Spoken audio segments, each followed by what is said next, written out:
Previously on The Rocks. I I was know born you're born in Japanese, right? He was a Meisner guy, Okay. but he wasn't teaching straight Meisner. Fuck you. That's what I thought. Fuck you. Fuck you. Exactly. Fuck you. And if you can't get auditions for any of the good theater, what the fuck are you doing in New York? And now, here's part 2. On The Rocks. 1, 2, 3.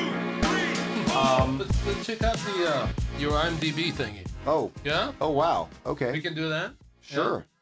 Yeah. There you go. Oh, geez. I did not know Oh, this happening. Jesus. Look at that. Go to credits. Yep. Is that this year's picture? That's about 2 years ago. 3 years ago? Okay. Mhm. How often do you take it?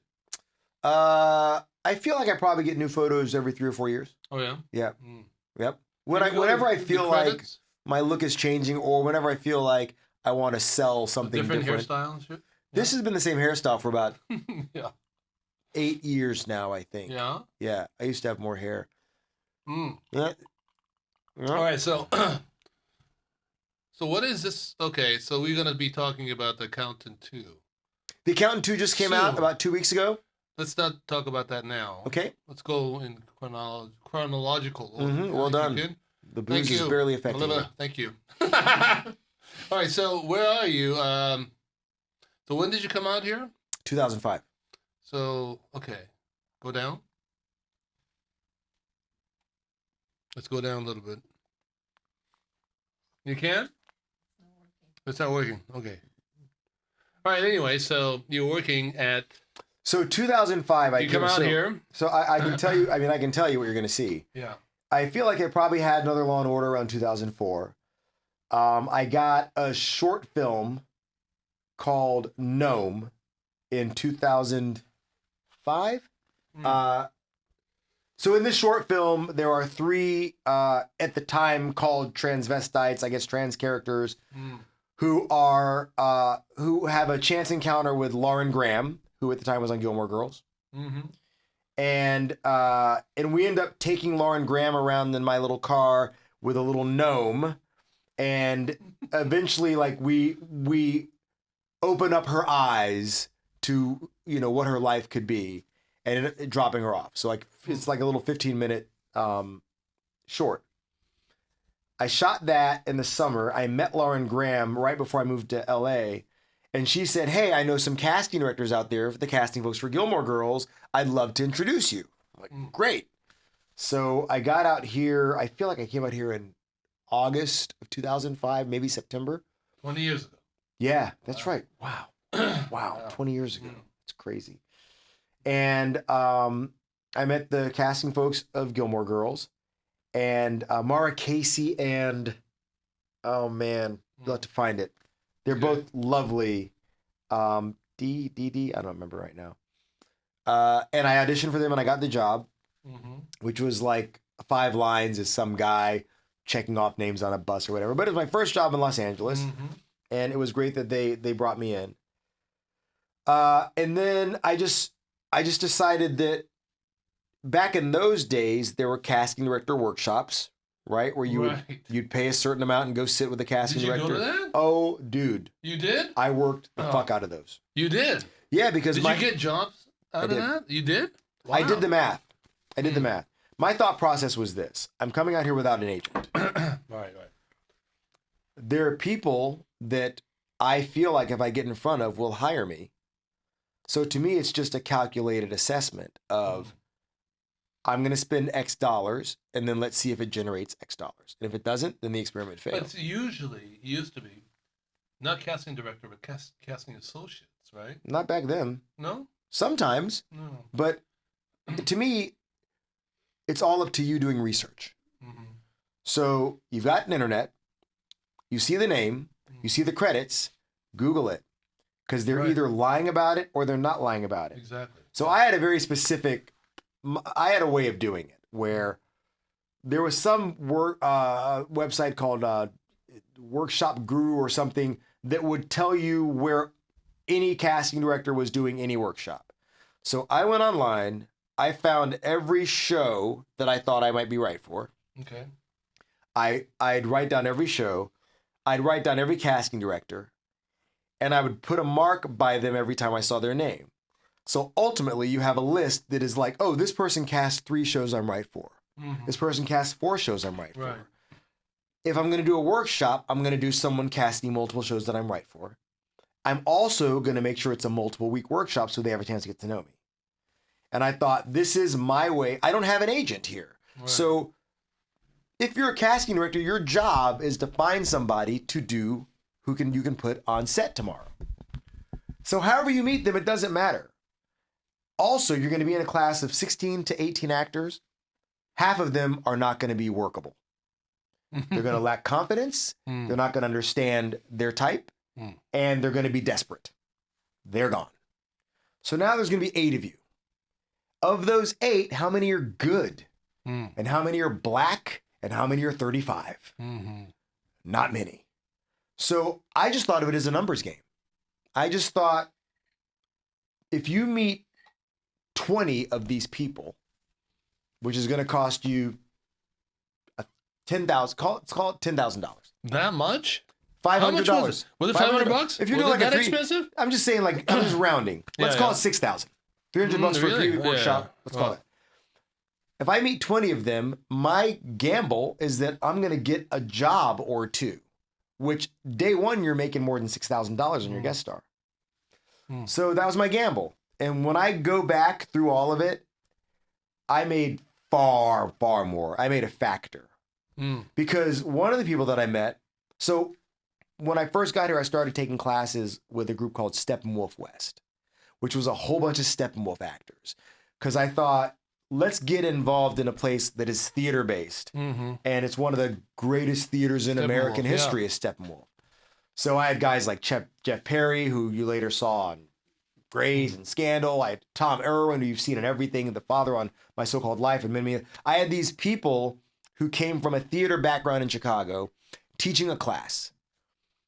So one of the people that was connected with Steppenwolf is Linda Lowy, who was married to Jeff Perry.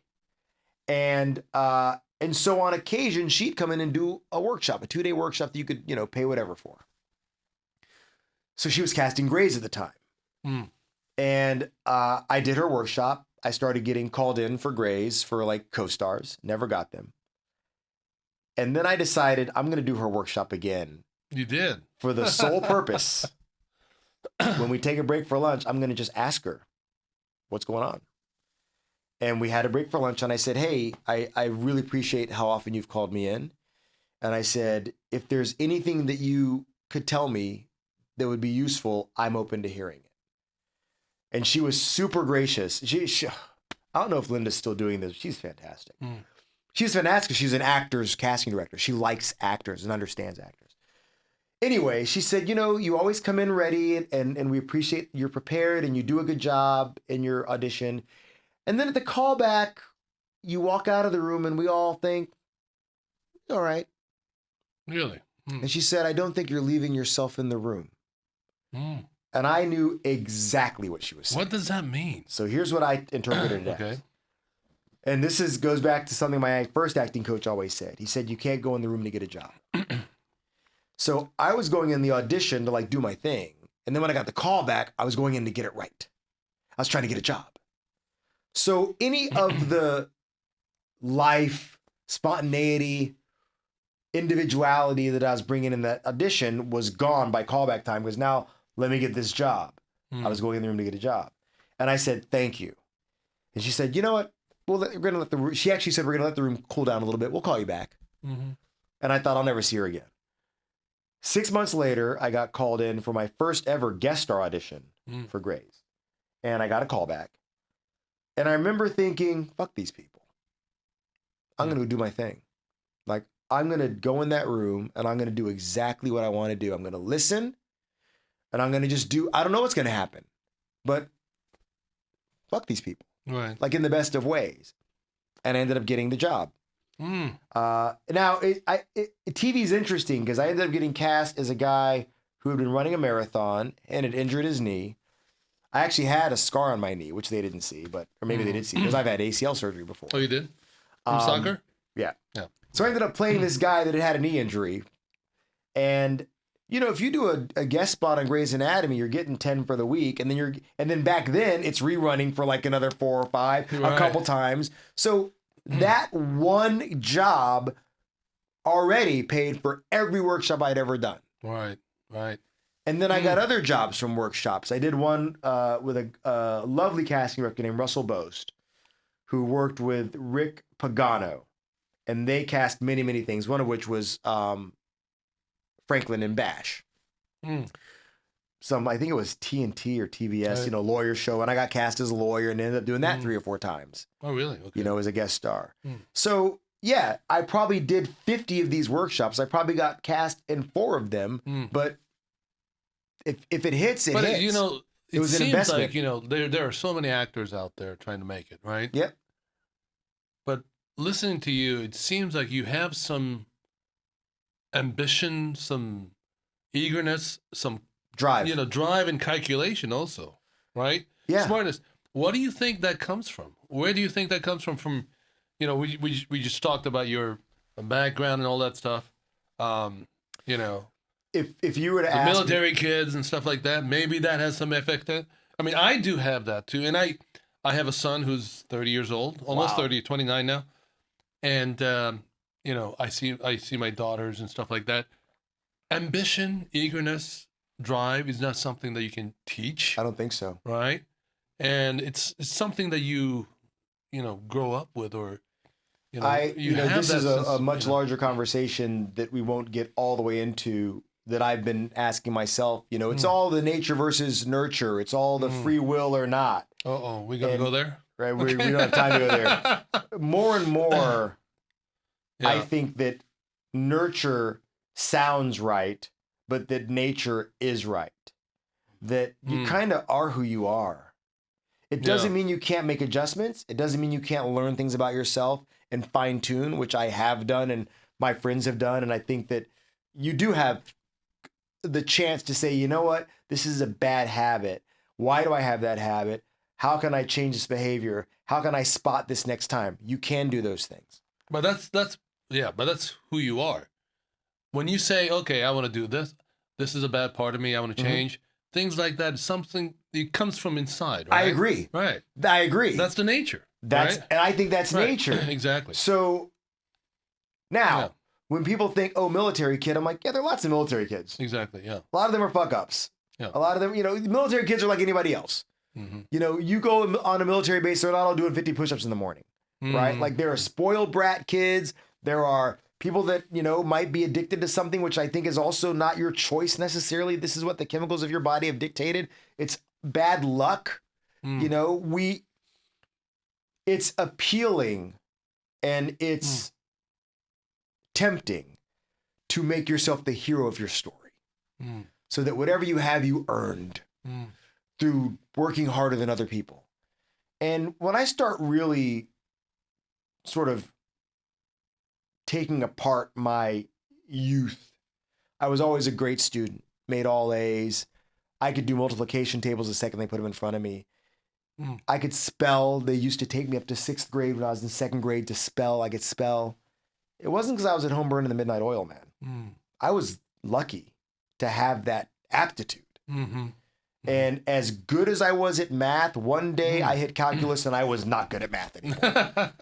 And there was no amount of hard work, and someone else hits calculus and it unlocks a world of joy for them. Right. So we have a tendency to, I think, overpraise ourselves for things that were kind of in the template. You played sports and I played sports. Some folks are never going to play sports. Right. They can sit up all night taking as many shots as they want. Baseball. There was a time when baseball became harder, right? When I was like 8 years old, I couldn't hit. Then 9 years old, I was told, watch the ball all the way in. As simple as that is. Now, all of a sudden, I was hitting everything. I also had the hand-eye coordination to do that. See, the thing is, I mean, to me, that is like right place at the right time, right all kinds skill. Of things. So it's luck to me. I was talking to some producer the other day from Japan, and I told her, I mean, I was an investment banker. When you were in New York, I was in Wall Street. That was you? Yeah, that was me, man. Fucking asshole. But thanks for the holiday tip. Yeah. But you know what? I remember this was in late 80s, right? Yeah. And it was a bubble market in Japan. It's like a hot economy. And most of investment from Wall Street went to Japan. Japanese people were buying. And I was a pre-med in college. Okay, so I was more of a math major, science. So I could do all the numbers. So I was an investment banker, and I spoke Japanese. I do speak Japanese fluently, right? Yeah. So I was at the right place at the right time. Yeah, man. You And were I like a remember- unicorn. You were a unicorn in that world. But I'm sure there were many people like that who can speak Japanese and English. But I wasn't about to be a translator. Right. I wanted to be on my own. Like I could do what the white people, black people can do. Right. And I can speak Japanese. Yeah, that's right. Yeah. So, but I remember I was on the limo from downtown to Midtown for a meeting. And we stopped at the Park Avenue. Yep. And there was a homeless guy standing next to me by the car. This is like out of the movie, right? Yeah. And I thought, like, what's the difference between that guy and me? I just have to be lucky, you know? Just all the skill set just matched with the time. And that was it. Think about the current guy running the show. I won't go down this road too much. Oh, shit. I'm not going to go down this road. But I worked with him. If that guy was not born with $500 million, he'd be homeless. I raised $500 million, yeah. Yeah. For him, for Taj Mahal, right? Financing. And then he filed for bankruptcy like a year later, right? And the bankruptcy court gave him like $5 million a month.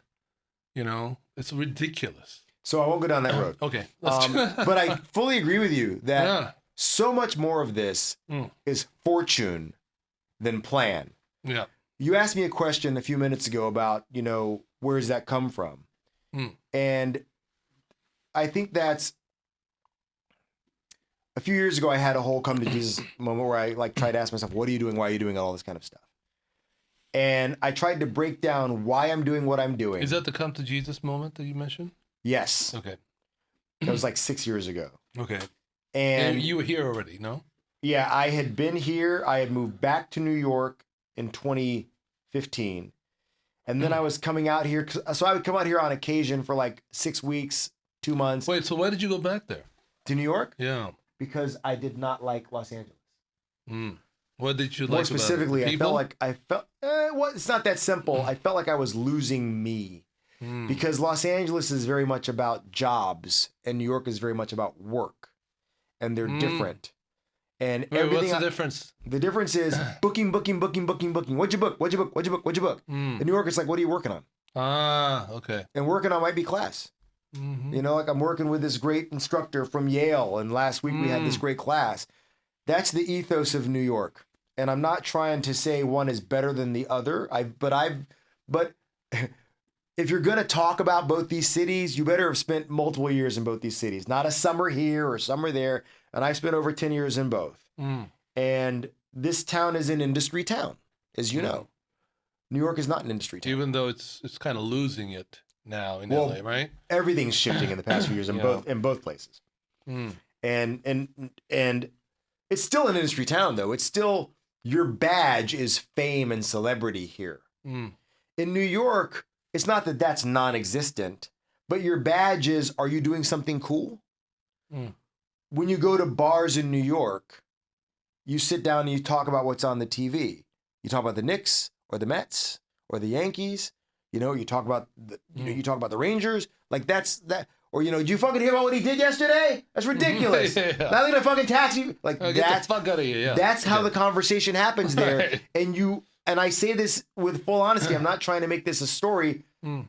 You naturally just talk to who's beside you, and the response makes the conversation go. It's not, are you a director? Are you a producer? What do you do? If you go to karaoke in both towns, it's different. Do you drive? Yes.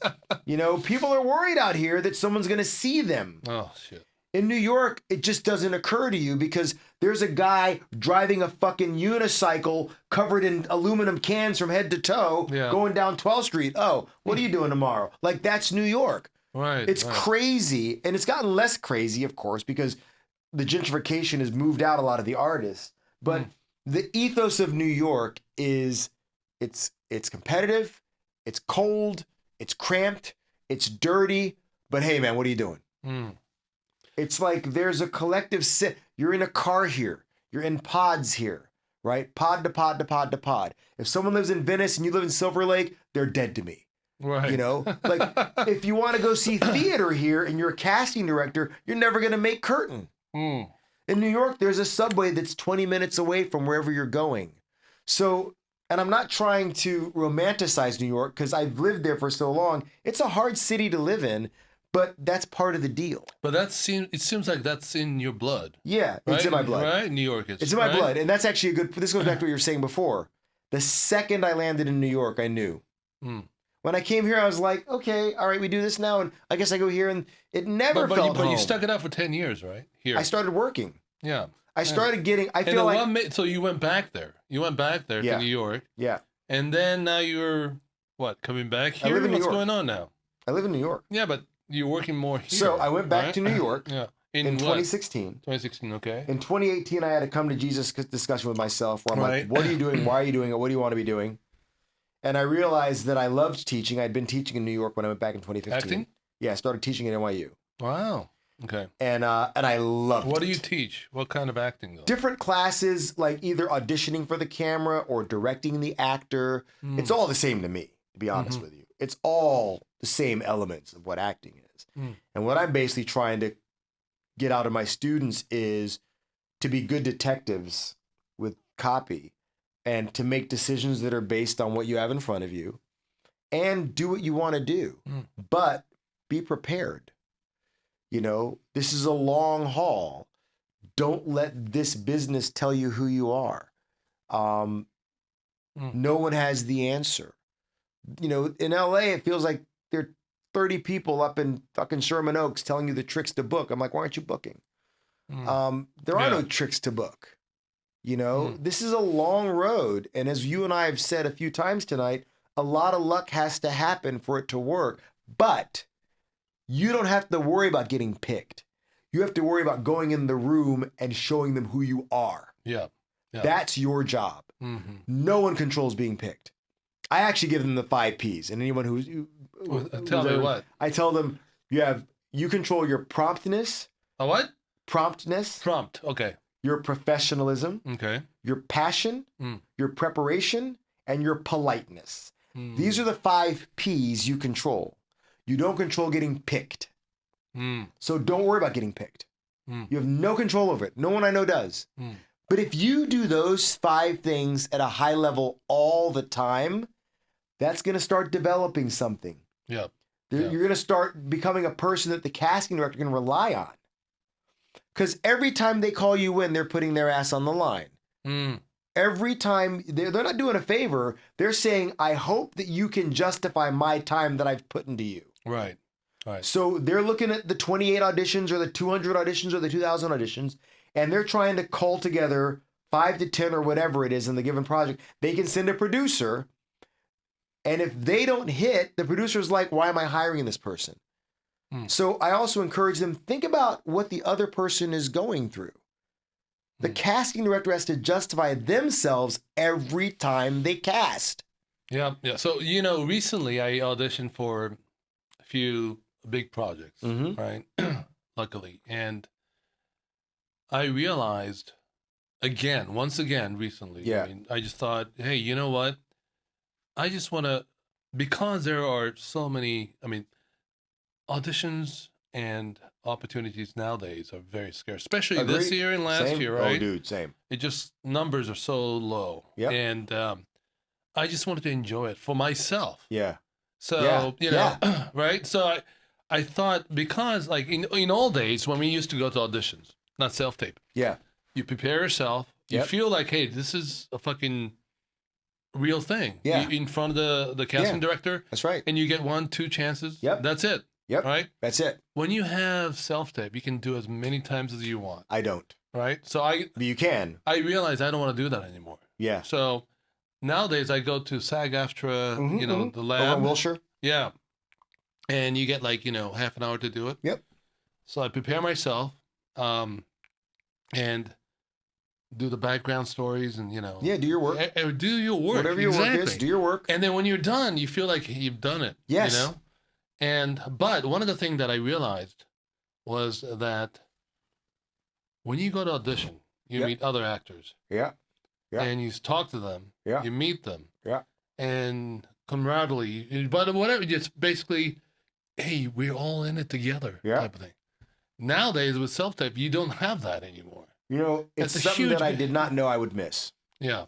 And I didn't realize I'd missed it until in Los Angeles, there's a lot more commercial in-room happening the past couple of years. They're back in the rooms in the commercial world. And, now? Yeah. In New York? In Los Angeles. In LA? Really? Yeah. And some in New York, but there's not as much casting going on. Yeah, but in LA, the commercial world is fertile. And when I came out in the fall, or maybe it was like last winter when I came out, I went in like 7 or 8 auditions, and I could not believe how happy I was. Happy might not be the word, because I don't really like hanging out with actors at the auditions. Because it gets very busy and actors are very actory. We don't talk to each other. They're like, hey, you look like me. But I did see on occasion, I remember her. I remember him. Like, there are those ones like, oh, man, how you been? Exactly. There are some folks that I like that I run into. And we have not had that for years. And that's never coming back theatrically. And you get to talk to the casting associate, the camera operator. I went in last week, and I want to. I'm specifically saying this casting office, Vicky Thomas, because they're having people come in the room. Really? Yeah, Vicky Thomas cast me on Bel Air. But I went on my first live legit audition in 6 years. Wow. Was 2 weeks ago. I think I was totally wrong for the part. But I was very gracious to them and thanked them. I said, thank you for having us come in the rooms. Because it gives you something to do. And also you get the feedback right away. You get feedback. Yeah. So, and they had me do it a couple different times. Yeah. Right? So, and I always tell my students, if they have you do an adjustment, it's a callback in the room. Right? They don't have time for you. Right. If you don't have it, they're going to tell you, thank you. Yep, exactly. If they're giving you an adjustment, that means even if you're not in the world for that project, they're like, oh, he knows what he's doing. He came in ready. Try this. Right. And so I used to think of it when I was much younger as, oh, fuck, I fucked up. And now I think of it as, cool, let's play some more. You know what I say to the casting director or whoever working with me? I go, could you give me something? You know? Yeah, ask them, is there anything is there anything you want to say to me before I do it? Like, if they ask me if I have a question, I usually don't. Or if I do, I do. But I do it once. I usually don't. It's like, what if you can you tell me anything? Like, is there a mistake folks are making? Like, yeah, because the bottom line is they want you and need you to do a good job. Right. You know, I put this up on a post Instagram the other day. I found this like poster on a casting director's office, and it says you're one of the 36 chosen person to audition today, and you are one of anywhere from 600 to 3,000 That's submissions. Exactly right. That's exactly right. So not many people get this audition. That's right. So be prepared. Yeah. Be professional, and be ready. Got my 5 Ps going. Right? Yeah. Right. Exactly. Is this working out? Do we want to go to this? Yeah. Let's go. Is it happening? Yes. So we're like, yeah. So let's go to your recent job. Recent? Yeah. That's the other way. Accountant 2. Accountant 2. So how did that come about? Last February, year ago, Yeah. I got an audition for the Accountant 2, and it was like 5 pages of neurosurgeon jargon. Okay. And have you ever played doctors before? I played doctors before. Yeah. I'm pretty good with jargon, but this was like 5 straight pages. And a lot of it said off camera. And I remember I got the audition on, I think it was on a Thursday. It was due Monday, but that weekend I knew I was going to be gone drinking. And I'm like, you're not going to work on this over the weekend. Where are you going to go? And I love being off book. I cannot. I have to be off book. See, I was talking to somebody about this. Now this new SAG-AFTRA contract, right? Yeah. Every casting director will say, you don't need to be off. You don't have to be good. We'll hire you. Exactly. Look, you man, can't do that. You right? Look. You this have this to goes memorize back the line. to the That's beginning like of this basic. interview. This goes back to the very beginning. You do you. You do you. For me, I have to be off book. I have to too. Someone else can have the pages and be excellent. So I mean, I've seen both. So you figure out what makes you confident. I have to be off book. Right. On this, I remember looking at it and I was 5 trying to get pages? off book. 5 pages of like have any of you seen The Accountant 2? We're about to. Oh, good. We will. It's a fun movie. So I we thought heard a lot of great things about it's very good. 1 and 2. Yeah, they're both good movies. Yeah. And I'll tell you an interesting story right after this. All right, that I think is interesting. Okay.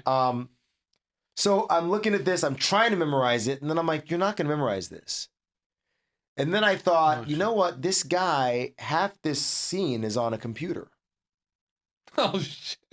So I'm gonna self-tape put it on with my iPad. Yeah.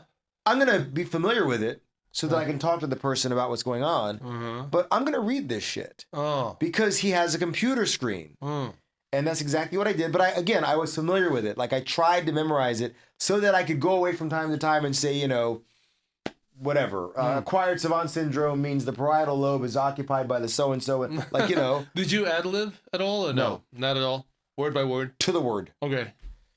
But did it say African American, Asian, whatever? I don't think so. It doesn't say anything? No? Find my phone. Uh-oh. I'm going to tell you what it said. Okay. Can we do this for a second? I'll tell you exactly what the breakdown said. Thank you. All right. So, you're... No glasses. All right, you I can have make it happen. You need glasses? I can make it Never happen. mind. I can make it happen. Joe. Do you want me to do this? No. Oh, don't do it. Okay. I was going to tell you what it said. All right. I do not think that it did not have that designation. Okay. That's It good. just said 40s to 50s neurosurgeon. No, great. And so I did the audition. Yeah. Sent it in. 3 weeks later, they booked me. All right. And where was the shot? What's that? Where was the shot? In Los Angeles. Oh, wow. Okay. And I was out here at the time, which I guess didn't matter. And how long was it? 2 days. Oh, yeah? And I looked at the script and I'm like, I think my friend Cynthia, and Cynthia was in the original. She plays the Treasury agent. And I'm like, is my scene with Cynthia? And it was with Cynthia Dye Robinson, who's one of my very good friends from New York. Oh, really? Wow. So it was like playing with your friend, like she's like a sister to me. And she's the lead in the movie. She's fantastic. But she plays the Treasury agent. Okay. Wow. And she was in the first one. So anyway, went there and this is why like the preparation matters. So of course in the time, and I had to learn I know how to play chess, but I have scenes where I have to play chess. Is this giving anything away? No. Is this giving anything away? That's all I'll say about that. Okay. That's not really giving anything away. Okay. So worked on all that, went an off book, and I thought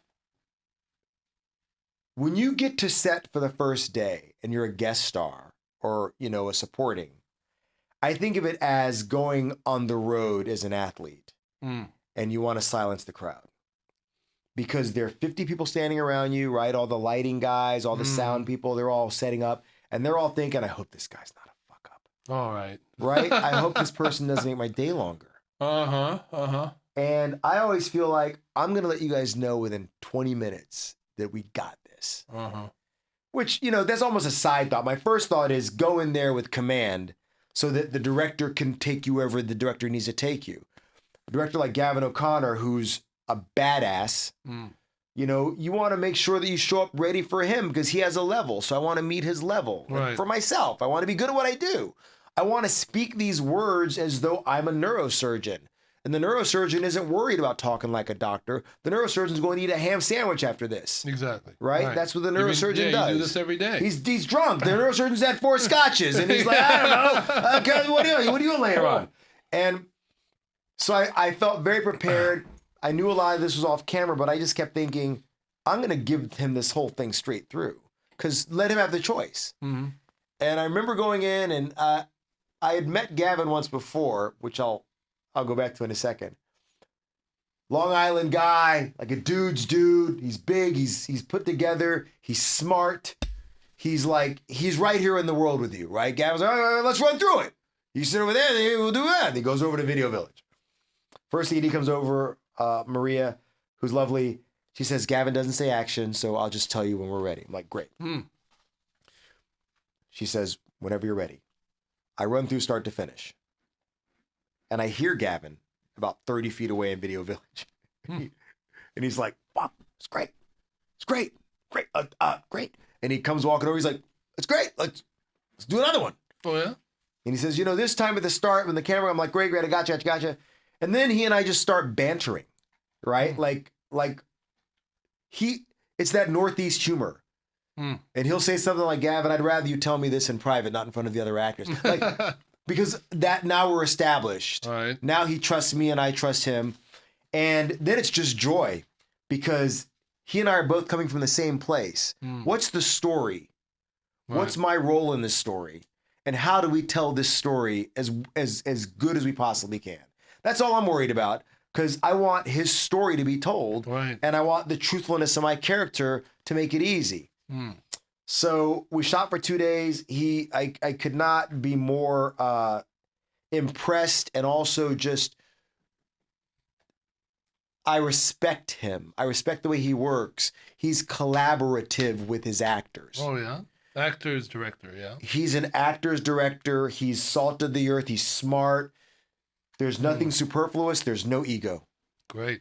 And with working with my friend Cynthia, at one point, I remember the second day we were shooting, I just turned to her and I'm like, isn't this just great?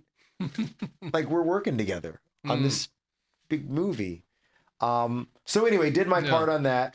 So 10 years earlier, during the casting of The Accountant, yes, there was a period of time, One. The Accountant 1, Right. which was not called The Accountant 1. Right, exactly. Yeah. Star Wars 1.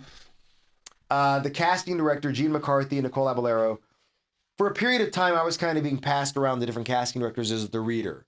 Kind of like, Oh, really? I'd be brought in for the callback time. I'd be brought in to like read opposite the star that was coming in. Because, I could do a good job and whatever reason they thought, he's a good person to read opposite these names.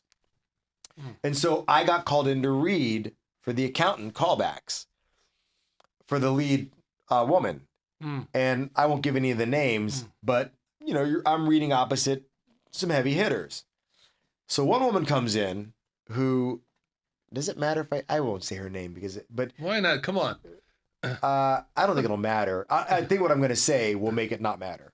Okay. Una Chaplin, who was on Game of Thrones as Rob's wife. Do you remember? Did you watch Game of Thrones? No, sorry. So she was Do the you? wife of King Rob. Yeah. Do you know who that is? Okay, good. Beautiful, natural, amazing. So I'm reading opposite her as the Ben Affleck role, and it's it's a scene that's kind of a romantic scene. Halfway into this read, I'm like, I think this is real. I think there's something going on Oh here. shit. I'm just thinking this, right? Like I'm like imagining having children and Oh my a God. life away, and I'm like, I think there's something going on. So I'm just ensorcelled by her. I'm ensorcelled. So she gets up and leaves. Thank you so much for having me. She leave.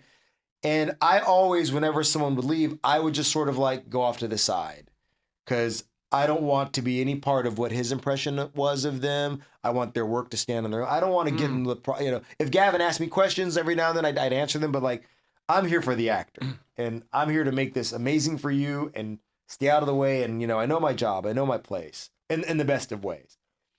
So I walked over to the side of the room and I just like stood against this wall, envisioning our children. And after like a minute, I'm just giving him time to write his notes. After like a minute, I look over to Gavin and he's been looking at me and he's like, what was that? And I'm like, right? Like, what was that? Like, that was amazing. She's like, what was that? Like she had left in the room. And she did not get the part. Right. And I always use this as a teaching tool to my students. She wasn't right for the part. Right. There's nothing more she could have done to win that room. She was prepared. She was lovely. She was talented, is all these things. And she could not have won that part. Anna Kendrick got that part, who's all those things also, but a totally different energy. Right. You can't control getting picked. Joe, hey, that makes me feel a lot better. Of all the auditions that I didn't get. Same. Look, man, Right? you and I, like you said, it's a time of scarcity. It actually is. I don't care what mindset and yoga you're doing. Right now, there's been contraction in the industry. We're coming off a couple of labor stoppages. Right? There was already this contraction with the Netflixes and the Disneys, and you're seeing. I'm sure you're seeing what I'm seeing. There are a lot of stars doing a couple of different shows at once. That third part that was going to Sonny and Joe a couple of years ago is now going to one of these stars that's on 3 streaming shows. Yeah. Yeah. And, yeah. you know, I don't begrudge anybody any of it because there's no such thing as what you're supposed to have. Mm. This is the reality of you. You've chosen this wildly nonlinear, wildly random enterprise to make a living out of, and that's how it goes. Right. You know, so are you gonna go back to New York? Are you gonna be here for go a back while? to New York in 2 weeks. Are you? Is there any next project that people should know about? Or The next project, let's scroll up. roll up? Is this me anymore? Yeah, it is. Yeah, that's still me. Who else? Oh, this is The Accountant 2. So go see The Accountant 2. It's amazing. And We will. I've watched it 3 times. It's such a fun movie, and it's a movie do you like watching yourself? I don't Oh, like you do? watching myself, Oh, you do. but I've become accustomed to watching myself. Okay. So I can tell when I did what I wanted to do. Mm. Okay. And I'm okay with that now. So okay. Untamed. Untamed. I just found out is coming out July 25th on Netflix. What are you playing there? I play the park superintendent. Oh, the one you told me about. Yeah. And I will just say this, that not only are Eric Bana and Sam Neill, everybody that I met all these leads. I did not, I don't know if I met Wilson. Rosemary I met very briefly. Go. Lawrence Hamilton. Lawrence Hamilton. You forgot your name. I would not have been able to tell you. Okay. Is he a race car driver? That's somebody else. Mm. But both those guys were as good as guys could be. And Sam Neill and I had a number of lovely dinners. Mm. I mean, pros. Yeah. Just great guys. And so I'm in 4 out of 6 of those. We Great. shot that last August, and that comes out in July. In July. All right, man. Yeah. Joe, Hey, man. we talked a lot.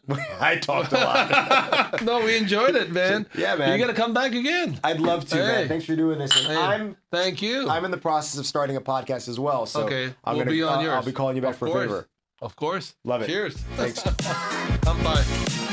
Come by.